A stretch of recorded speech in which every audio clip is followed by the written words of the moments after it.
2024 is the most important election year of our lives. But in Kalamazoo County, democracy isn't once in a lifetime. It's an everyday effort by ordinary people like you to improve the well-being of our communities, our loved ones, and ourselves.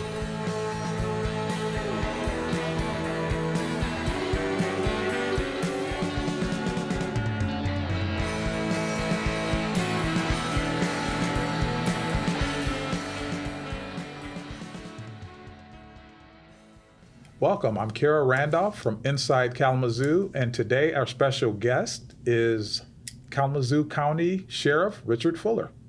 So, hello, I am Sheriff Richard Fuller of the Kalamazoo County Sheriff's Office, Kalamazoo County, Michigan.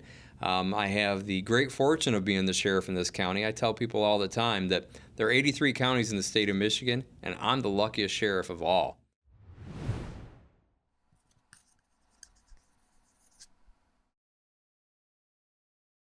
How long have you been in the sheriff's? How long have you been a sheriff?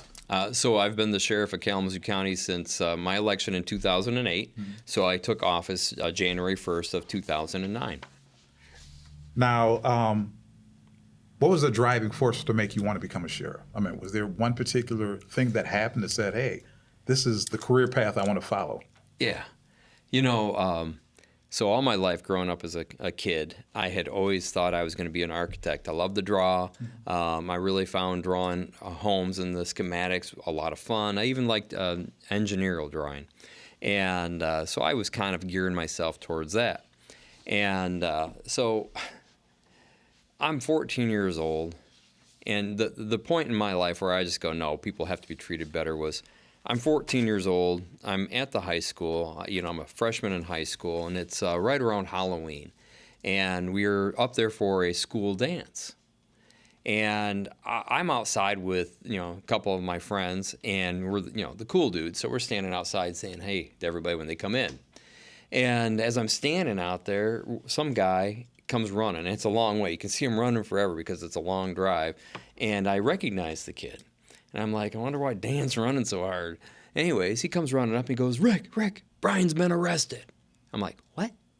Brian's my younger brother. Mm-hmm. He's an 8th grader, and he's a small guy.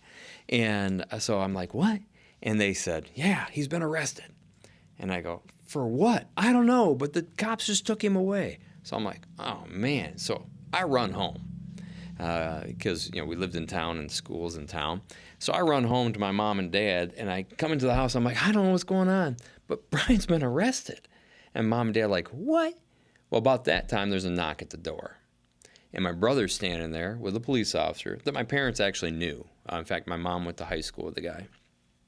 And he's got my brother, and my brother is upset. And, of course, the officer comes in and tells us, yes, so there was a misunderstanding tonight.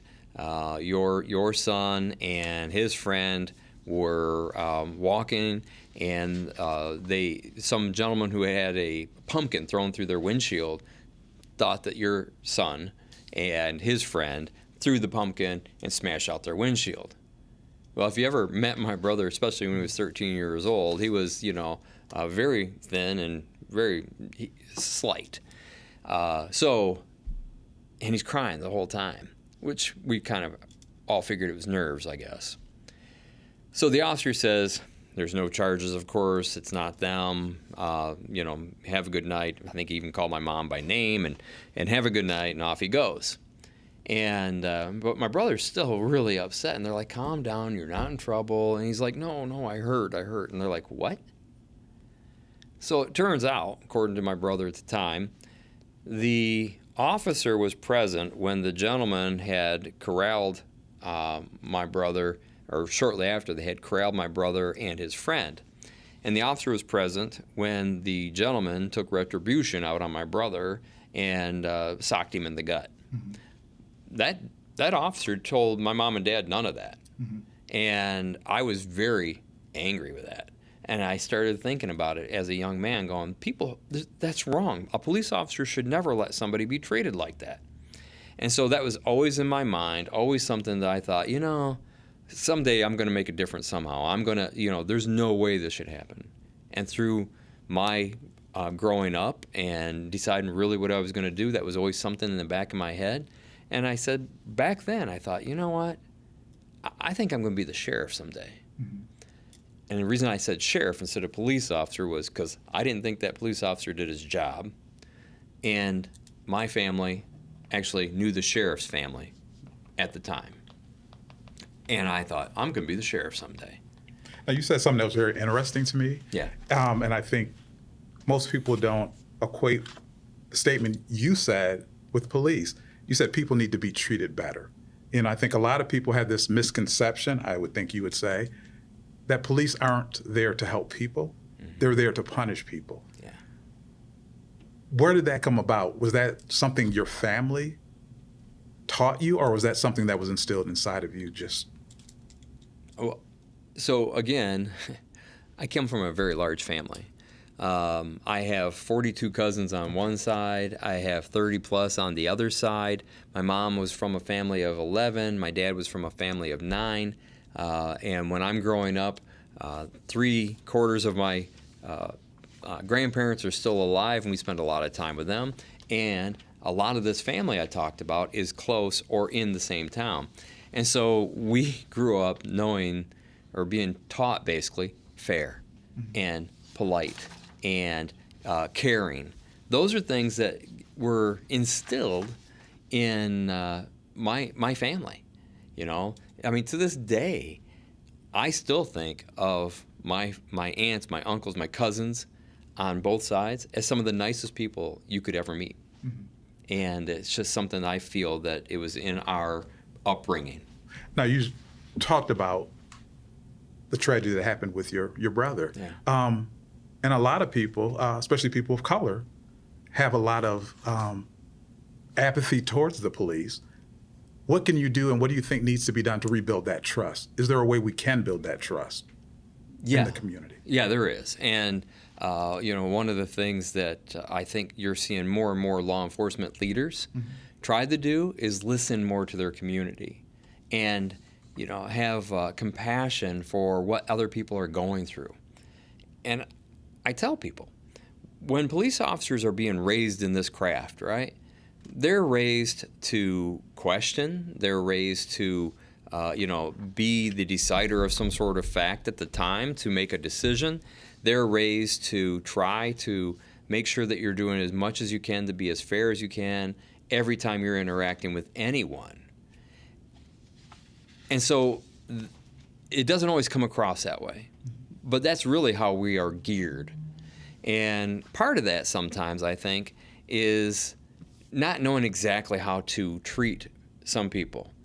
And when we come from different cultures, I think there's some of that. When we come from, different upbringing, I think there's some of that. And what I believe is there just needs to be more opportunity for people to be able to disagree and get along.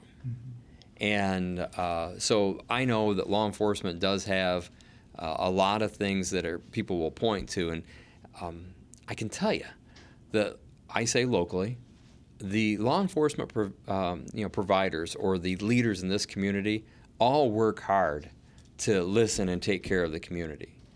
And so, in fact, we're even, all the leaders in this area are a part of ALPAC, and that is a group that also works to enhance law enforcement and community involvement to make sure that we all are doing as best as we can. So we even hold quarterly report cards, or what we call them. And we talk about the questions that were first brought to us were things like how many traffic stops, how many arrests, how many different things are involving police use of force, how many different cases are found to be complaints against police officers, how do you investigate complaints against police officers.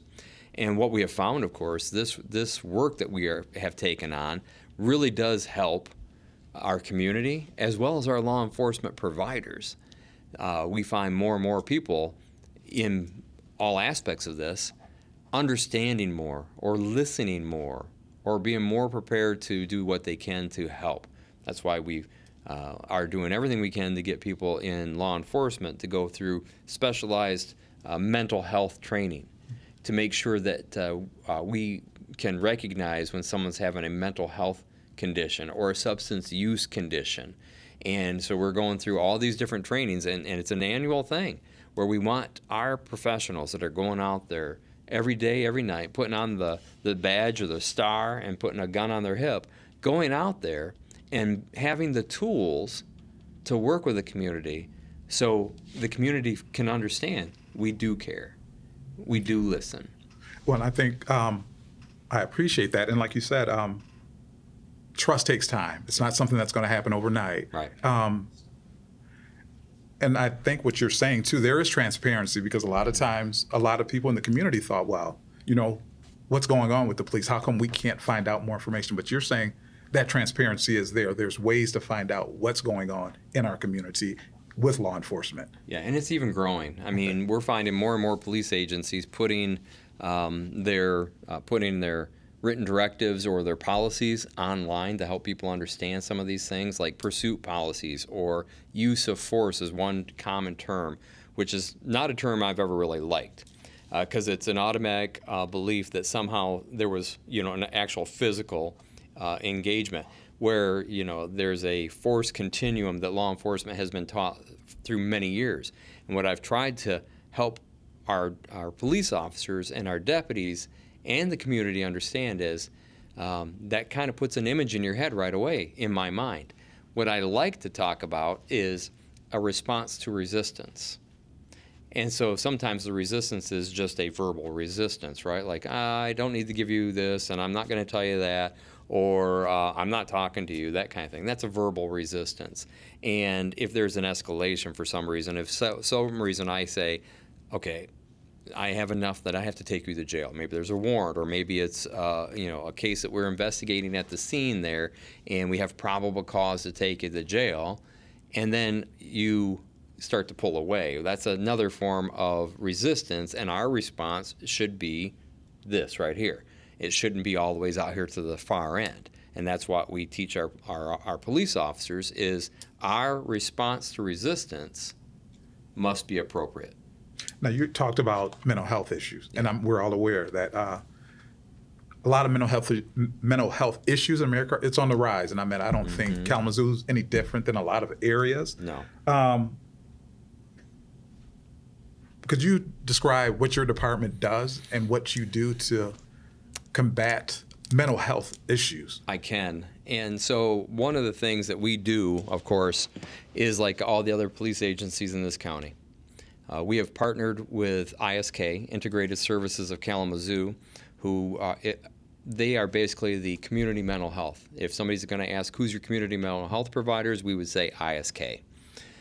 Jeff Patton is the director of that, and he's a longtime director, and he's a huge partner to all of law enforcement as well as the community to do as much as his team can do to help law enforcement learn. So we have trainings where every year we try to train 1/3 of the workforce of law enforcement professionals in how to go through a situation where somebody is having a mental health breakdown, and maybe we will have an ability to divert them from law enforcement engagement by contacting ISK.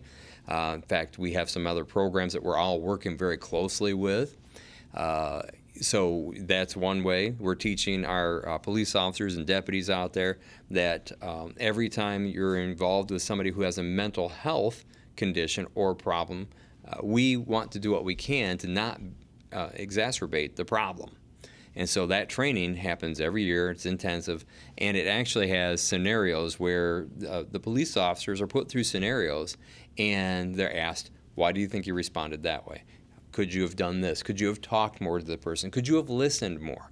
In fact, we've done so much of this training that our area, I'll say Kalamazoo County, meaning all the police agencies in Kalamazoo County, are fairly well known for this ability.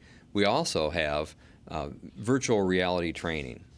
So there is a training tool that we utilize that is a virtual reality because we recognize times have changed. You know, when I was a young police officer in the early 80s, there was no such thing as virtual reality. And our training was the person's causing you a problem or they're committing some sort of violation, You put your hands on them and you take them to jail, because that jail was the only answer, which was a terrible result for a lot of people for a long time. And so over the years, this community and others too, but here in Michigan, I know Kalamazoo has really worked hard to provide the training for our professionals to make sure people are treated, and I always say with dignity, respect, kindness, and compassion. Now, that's not actually part of the training. It doesn't come off like that, but that's what I talk about. And when I say we are reflecting that. And so those are the things that we are doing. That actually is just a small part of it, because another part of it is we have worked to get a Bureau of Justice grant to study what it takes to have law enforcement and mental health responders work together immediately at a scene. And so now we have some abilities to have mental health providers riding with police officers and going to the call that dispatch would say, this sounds like it's going to be a mental health issue. We're going to send car 112. And car 112 will go over here because they've got the mental health provider with the police officer or with the deputy. That's an expanding program that we have seen really good results. A lot of diversions. In fact, we have finally gotten to the point where we have diversions at a higher level prior to jail than after jail, because a diversion can take place after jail also. But we are finding we have finally made the tipping point where we are diverting more people from a jail arrest through these programs. Now, when you say divert people from jail, a lot of people in the community are going to think, well, this person needs to be punished. And you're saying you're trying to move away from the punitive measure and become more proactive and find out what other issues you could provide to the person. Yeah, so I'll remind that we're not designed to punish. In fact, that's not our role at all. I know communities think that. And there may be, some law enforcement professionals in our world that do cross those lines in my mind. But it comes down to this. Our job is to maintain the peace. Our job is to uphold order. Our job is to make sure that if someone has been found to commit a criminal act, our job is to detain if the case demands it, like there's a physical event, like somebody was struck or a husband and wife get into a physical altercation, we find a drunk driver alongside the road or in our path, we take those people to jail, all right? But if we go because somebody is causing a disturbance or they are having some sort of mental health breakdown, we now have the tools to not automatically put them in handcuffs and take them to jail. We have so many more tools that allow our staffs the training to work with this person, find out if maybe they have a caseworker that we can contact that can come to the scene or give us some sort of direction. That's just one piece of what we're doing in this community for the mental health of the community itself. Speaking of programs, I heard recently about a program called Ignite. Yes, is that correct? It is. Could you elaborate a little bit more on Ignite? Yeah, so Ignite is a program that is a nationally recognized program. In fact, it's been studied by Harvard as well as U of M, and it's been extensively studied to the point where they have given us, I will say, high marks, and have pointed out that because of this program we're talking about, Ignite, we are able to help people possibly recognize what caused them to have the behavior that caused them to come in contact with law enforcement and to get them in trouble. We also have found that a lot of times we're finding people that once they recognize that at some point in their life something's happened with them and that they may act in a certain way because of the way they were treated. And it helps people recognize there are better things there. On top of it, it has training, meaning training to help people get a job. So here in Kalamazoo County, we initiated Ignite, and it's a National Sheriff's Association initiative. And Ignite is eliminating generational incarceration through education. And we talk about that because, I'll even tell you, when I started in the jail back in 1989 as a deputy, there are men and women I see in the community today who I know that they're children or grandchildren are in our jail because something in their world has not changed enough to help them stay out of jail. So our goal is to break that chain of generational incarceration. We find that it has high marks for putting someone through the program and finding out that they'll go up 3 grade levels with their reading. Now, are you guys implementing, or are you partnering with another organization to implement the policies and procedures, I guess, from Ignite? So Ignite is a program that you adopt. Okay. All right, and it was started in Genesee County by Sheriff Chris Swanson. And so he and I talked one time, and I said, Chris, I got to see your program. And so I took a team over to Genesee County, and my team kind of driving over there like, come on, you know, what's this going to be? What are you getting us involved with? And on the way back, they're like, oh, boss, tomorrow. Let's do this tomorrow. So we started our research, we started our programming, and we do have partners. In fact, we have the Urban Alliance here in Kalamazoo County.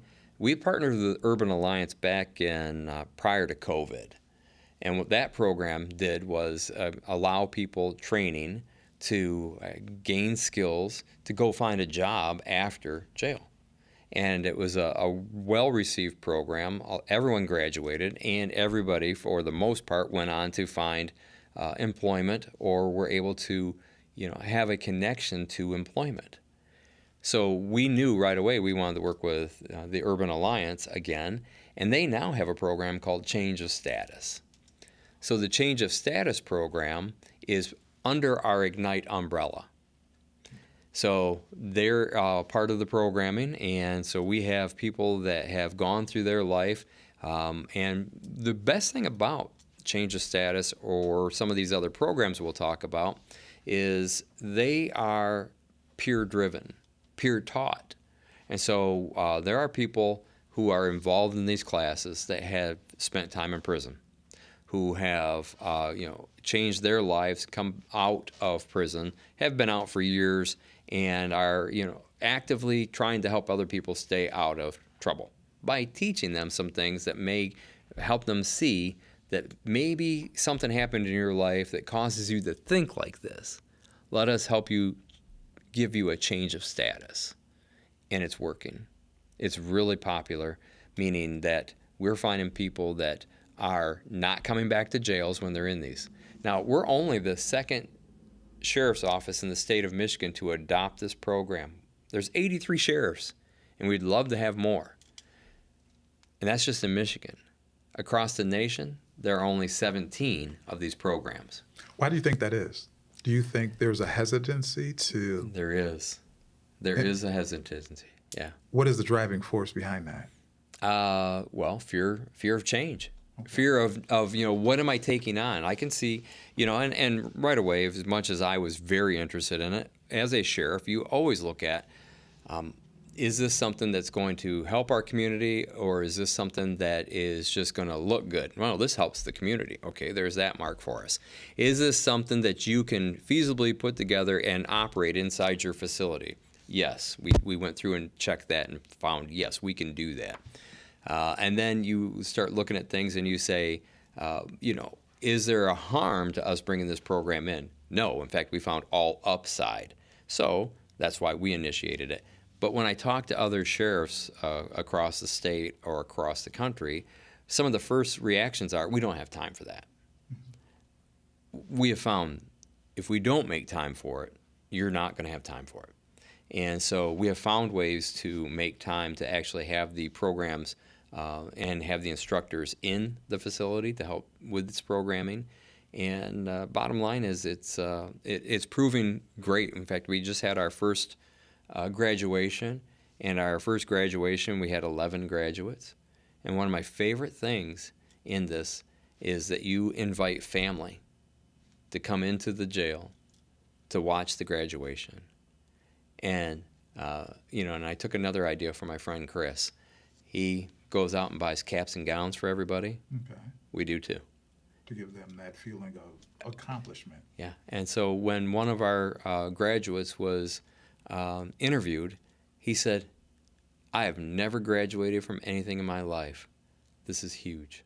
How long has that night been around? Because I just read about it this month or something. Yeah. It's been around for a while? I'm here? No. Okay. We just implemented in March. Okay. Yeah. Yeah, I just read about it. Yeah. So it's working out pretty well so far. Oh, man. So the parents and the grandparents, when they come into this, it was amazing. So we invite them in, and they're walking into the facility doing this, going, okay, I've never been in a jail. Mm-hmm. And then we get them all seated, and we tell them, all right, we're going to start. And their loved one or their family member is not in there yet. We turn on the pomp and circumstance. Okay. They come walking in from the back in their caps and gowns that the family has no idea is going to happen. We go all the way through the entire event where we ask the graduates who wants to speak. This time, 3 people wanted to speak. Knocked it out of the park. And one of the speeches, I thought, super cool. I have a young staff because, after COVID, law enforcement as a whole really took a lot of change because a lot of things have happened. And I have a younger staff. And one of the graduates named 11 or 12 of my deputies, and they're all people that have been there less than 2 years, as helpful, and named every single one of them and said, I am a success today because these deputies treated me right. And again, it goes back to that dignity, respect, kindness, and compassion. Like you were talking about earlier, change isn't easy for a lot of people. And I'm sure you had a lot of deputies might think, well, I don't know if I want to pursue this route that you're talking. Mm-hmm. Was that difficult to sell a lot of your ideas and your perspectives to a lot of the deputies that have been there for a while?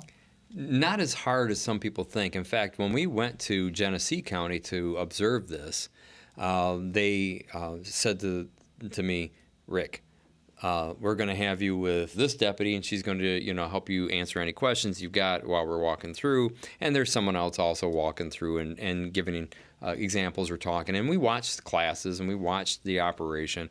And it was funny because in the end, I said to the deputy, I said, so what do you think? And she looks at me and she goes, oh, I love this. And I said, really? So were you an early adopter and saying that you love this? Because they've been doing it for a couple of years now. And were you an early adopter? And she goes, no, I was against this. Okay. And their captain even told me, pretty much a lot of the staff were against the idea. Now they're not. Why would they be against it? Like, as it goes back to, like you said, that change? It goes back to the change. And probably, I would say, a fear of not knowing what this means and what it's going to be like. But yeah, it was interesting, and I said, so you're not an early adopter of the understanding or the mindset? And she goes, not at all. But after I was put in here and I started working in here, and if you saw her interacting with the residents, you would just believe that she was an early adopter because she's so friendly, so open, so caring and listening. But she said, oh, no, it took them a while to get me around to this, but everybody should have this. Well, I think it goes back to, like you said, treating everybody with respect, giving them the dignity. I mean, they might have made a few missteps in their lives, but they still deserve dignity and respect. Well, I've said this forever.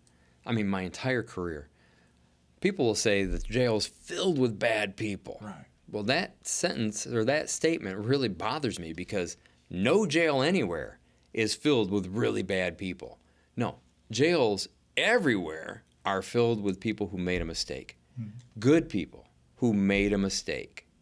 And if you're not willing to let them move on in their life, then maybe they're doomed to repeat these mistakes. And I think it goes back to, like you said, a lot of those people that might be in jail, they're going to get out. They could be your neighbors. They could be your best friends. They could be your boss at work. Yeah.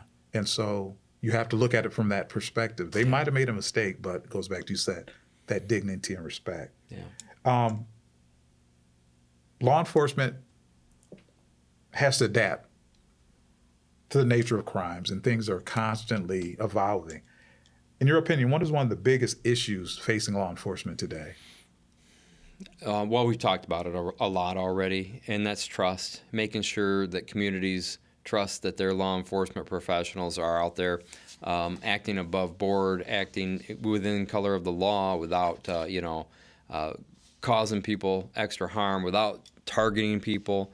And a lot of that is a perception, because if something happens bad in, I don't know, Illinois, and the whole country starts seeing it, all of a sudden in people's minds, that's how cops are. And I said a long time ago, so law enforcement is like a lake. And the lake is usually serene and the waters are calm. And every time that there's an issue with law enforcement and a community member or something that comes up, that lake gets a rock thrown into it. And the ripple from that rock, depending on how big that rock is and how far away you are from where the rock went in, can affect you greater or less.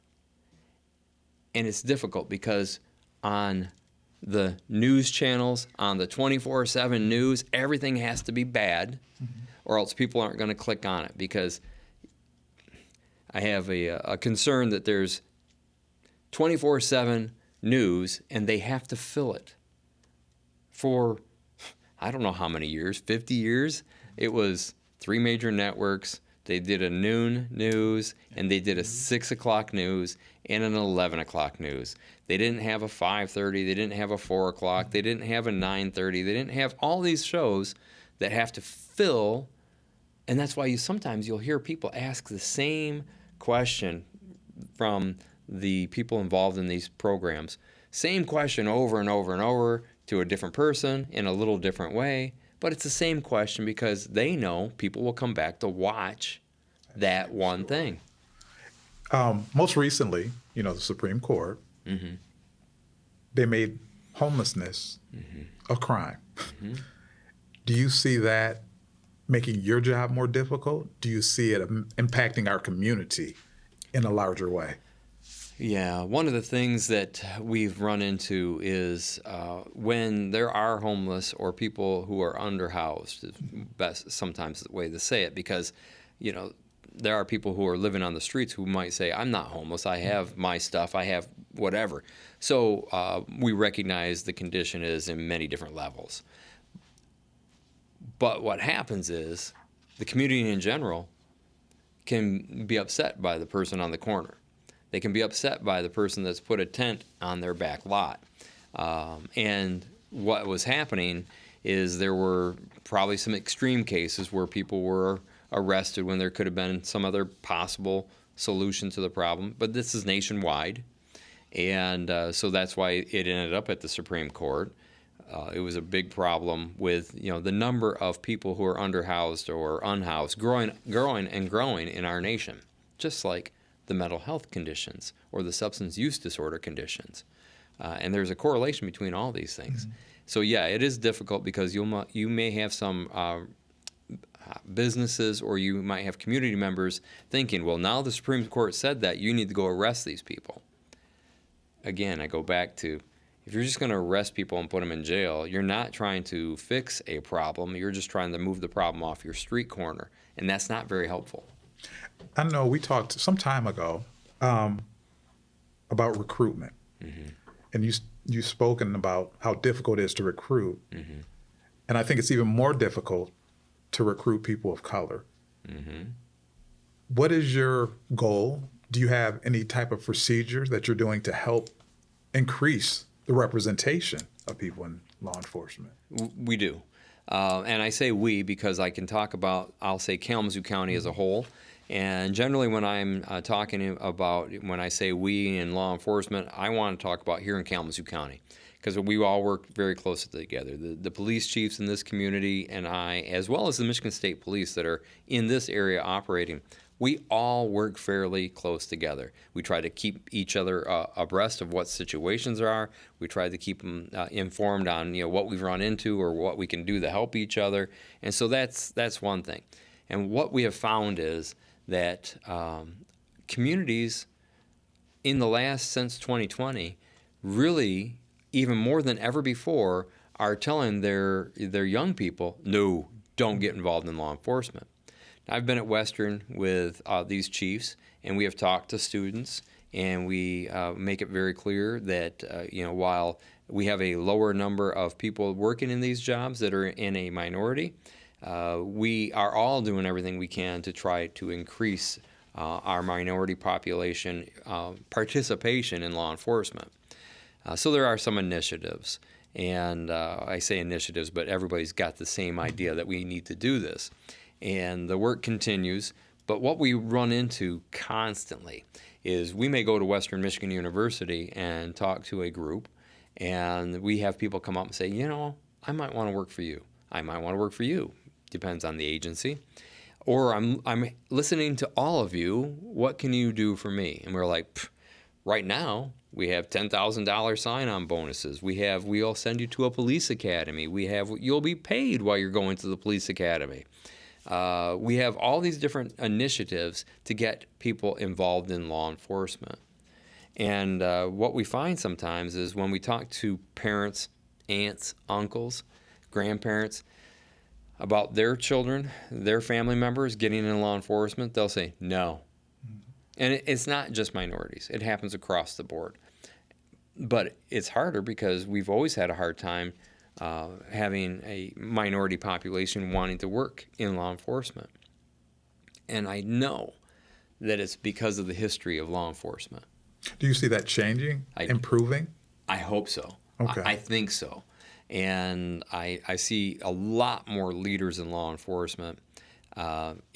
Even my time, I've been with the Kalamazoo County Sheriff's Office almost 36 years. I was in law enforcement before that. I've been in the emergency services just short of 40 years. And I've seen all these changes in all this time. And I can tell you, the people that were involved in leadership when I was a young man working either on the fire department, the ambulance, or the police department, those leaders could not operate today. Those leaders were very, I'm the boss, this is the way it goes, I don't care what people think of our agency. And seriously, that's what it was. And there was a lot of people who grew up with that mentality working in those fields. That has been changing more and more in chunks.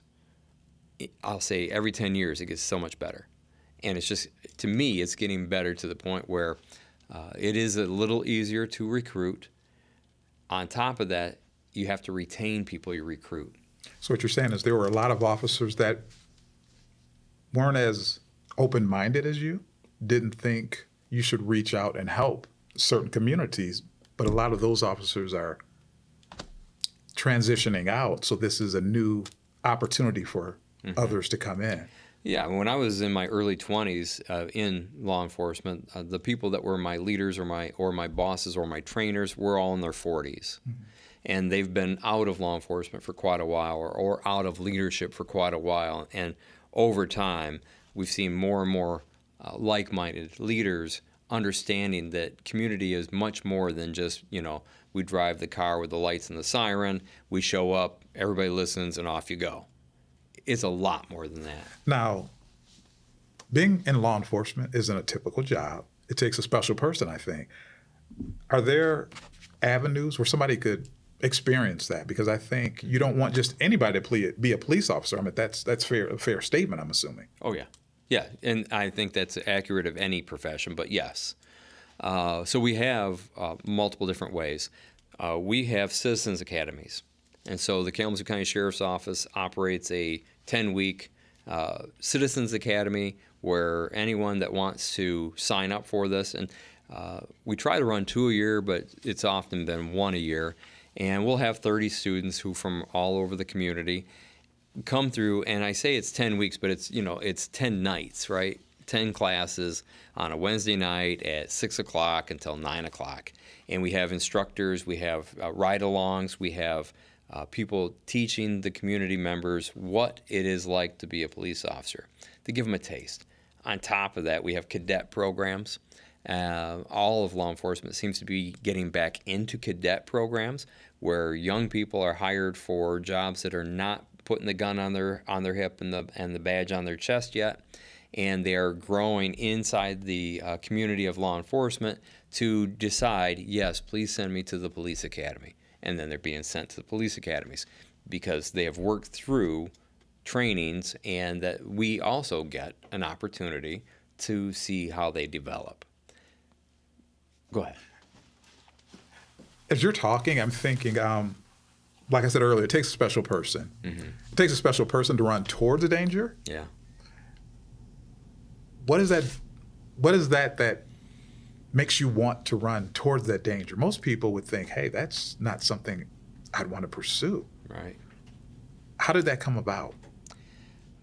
I really think that it comes back to our desire to want to help. Overall, if you look at law enforcement professionals anywhere, they do not get into this for the money. There's not a lot of money to be a police officer or a deputy sheriff. It's just not there. And so that's not what people are getting into this for. They're getting into it because maybe they were in the service and they felt like they served their community, and they want to keep serving their community in a way that they believe brings them honor.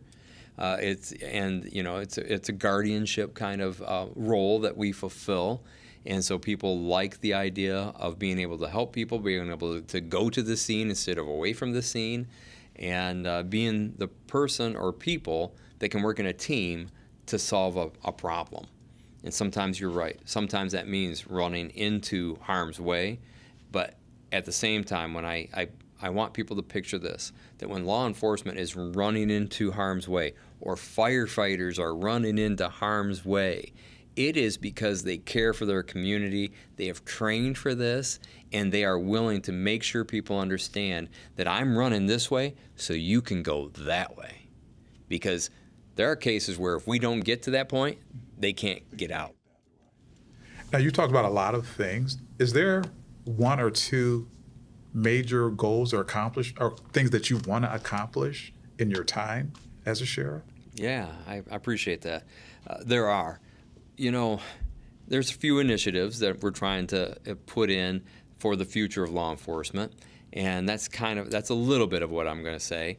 And there are initiatives to increase the population of both minorities and female participants in law enforcement in the officers' ranks, in the command ranks, not just in a professional staff member, but as a person that is out there, like I said, wearing the gun and the badge and being able to go out and take the enforcement action.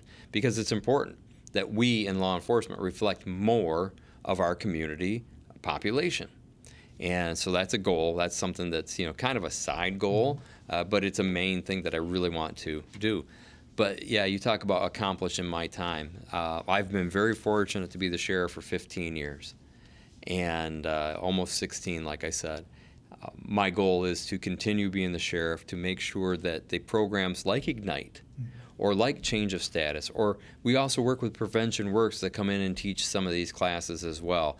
These are programs that my goals are to continue to grow to the point where every single person that's in our jail facility is enrolled in these programs, is enrolled in a school level program to take the time that we have this person in our facility and do something with them and for them.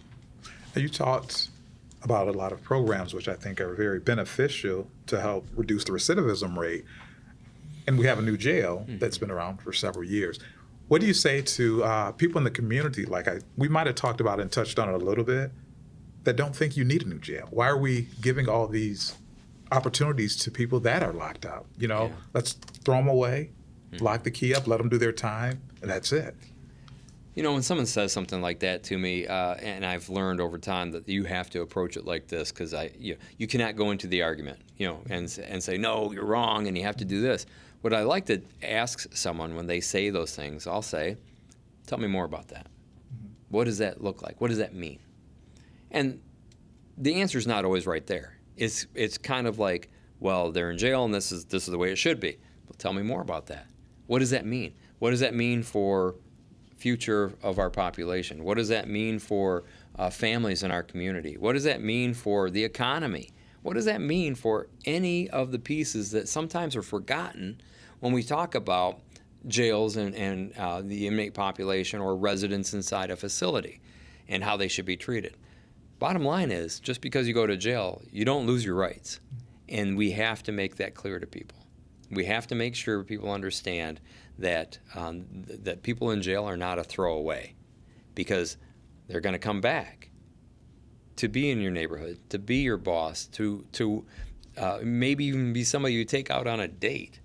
And bottom line is, if we don't change some of the mindset of people to understand that just because we think that's where you send people to punish them, courts punish people, and sometimes you have to hold people that the court has punished, but we have no business being a punisher. Now, you said you've been in law enforcement for 16 years, and I'm sure you've had your ups and downs. What makes you still want to be a part of it? Why are you still running? Why do you still want to be the sheriff? Well, so the last 16 years have been as the sheriff. I had 20 years before that in the sheriff's office. And so I tell people, I grew up at the sheriff's office. I grew up being someone that wants to be a participant in this. I want to make sure that I do everything in my power to enlighten, to engage, to get people to look at things a little differently. That's why one of my favorite questions when somebody says makes a statement about something, I go, tell me a little more about that. Mm-hmm. And get to the bottom of why did you say that maybe? I want to continue doing that. I know that the more we're able to engage people and talk with people and listen to their ideas or their fears and try to allay their fears or to teach them maybe how they could address their fears, I have a lot to do yet. What is one of the biggest misconceptions about law enforcement that you think people have? Well, I think they all somehow believe that we're ninjas and that we should be able to handle any situation without ever having to, use the force continuum that I'm talking about, or a more harsh sense of response to the resistance.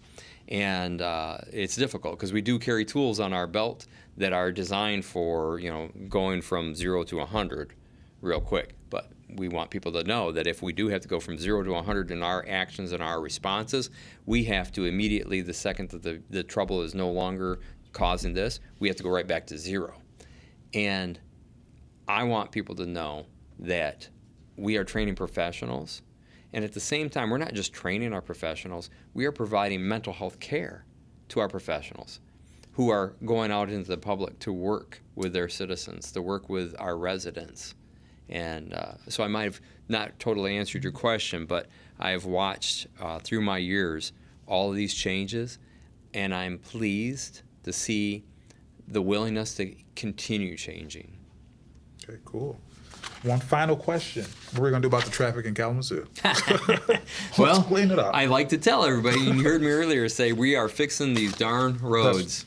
That's some of the best that I can tell people. Well, thank you for showing up today. We really appreciate it. We are really appreciative of all the service and all the work you've done here in the county, and we hope to see you around. Thank you so much. No, thank you for having me. If you enjoyed our show, please like, follow, and subscribe through whatever medium you're watching this on or listening to this on. And if you're interested, we would really appreciate any donations at kzoodems.com. That's KZOODEMS.com. Thank you so much for watching, and we look forward to seeing you next time. Inside Kalamazoo is a production of the Kalamazoo County Democratic Party in association with MIC Media. Hosted by Kerria Randolph. Production engineering and editing by Mike Ryder. Produced by Dakota Shapiro, Pam Jackson, and Mike Ryder.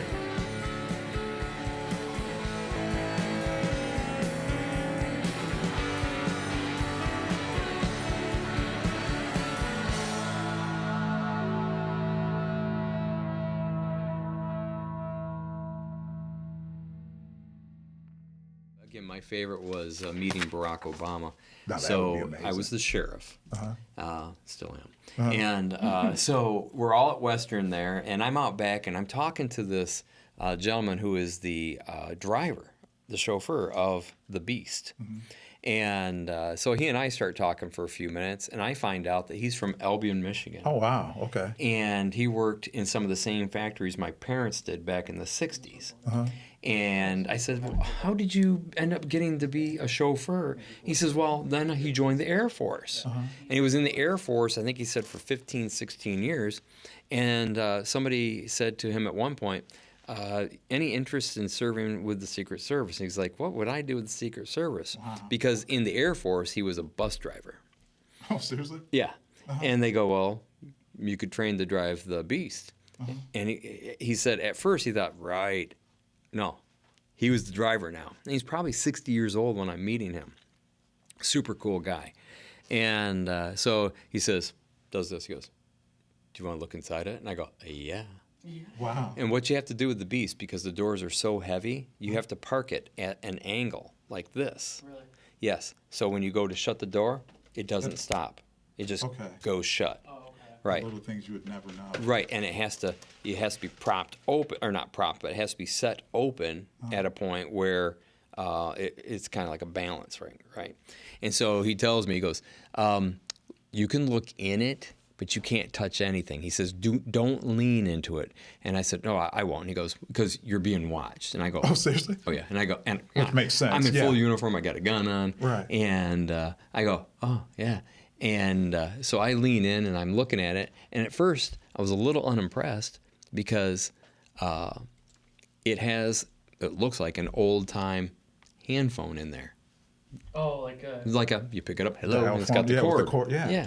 So I'm like, huh? Well, of course it's set up to do everything. But then I notice over here to the right, there is a machine gun. Wow. And I just go, huh? And he goes, yeah, that's his. And I go, huh? He goes, yeah. Barracks?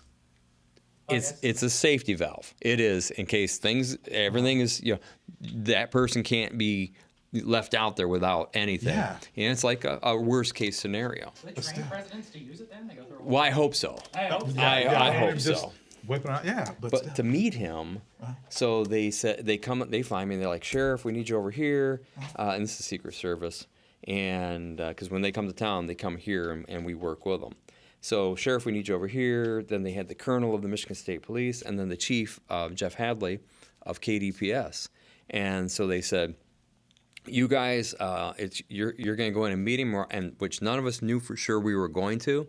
And so we're like, cool. And they had the mayor there, and they had, I think, maybe the mayor of Portage. There was just like 4 or 5 of us. So we go in, and there's this black curtain all the ways down like this. And they said, start lining up over here towards the end of the curtain. And they do the whole thing. Gentlemen, 3 of us are firearm loaded. And they go, do not touch your firearm. No, sir, I won't even touch my pen, But so they said, here's how it works. You will go around the corner, and he will be there. And as soon as you walk around the corner, he will engage you. And the minute he says, thank you for being here, and he puts his hand out, you have to just take his hand and turn and look at the camera because we take a picture. Oh, immediately. Okay. You're like, boom. And then once the picture's gone, you just get out of there because you go, continue on. So I'm like, okay. So I'm just standing around with the guys, and I end up being like third in line. I don't care. I'm fine. Well, then the Secret Service come out, and they go, no. Aren't you the sheriff? And I go, yeah. And they go, top elected official, you're first. And I look at the colonel, and I look at the at Chief Hadley, and the colonel kind of does this because he had been at the front of the line. And then Jeff Hadley, a friend of mine, he goes, whew. Wow. So they move those guys, and I go there, and it was just awesome because I walk around the corner, and as I walk around the corner, he is right there, and of course he's taller than me. You might notice I'm not as tall as a lot of people, and he's like, he just looks right at me, and I always want to do his voice, when he goes, oh, Sheriff Fuller. Of course I don't do it very well, but anyways, I saw him read my patch, and at the time I wore a patch that said Sheriff. And the others said deputy. But mine says sheriff. And he had a name tag. Well, of course, it's over here. And I saw him do this. Look at my patch. Look at my name tag. And he goes, Connected the dots. he did. He's like this. He goes, Sheriff Fuller, thank you for being here. Thank you for everything you're doing today. Right. And it's my pleasure to meet you. And I'm like, oh, no, thanks. What? Yeah. And he just goes like this. And he grabs my hand. And we just go, And 3 months later, the picture showed up at the sheriff's office, signed, and it's up on my wall. That's cool.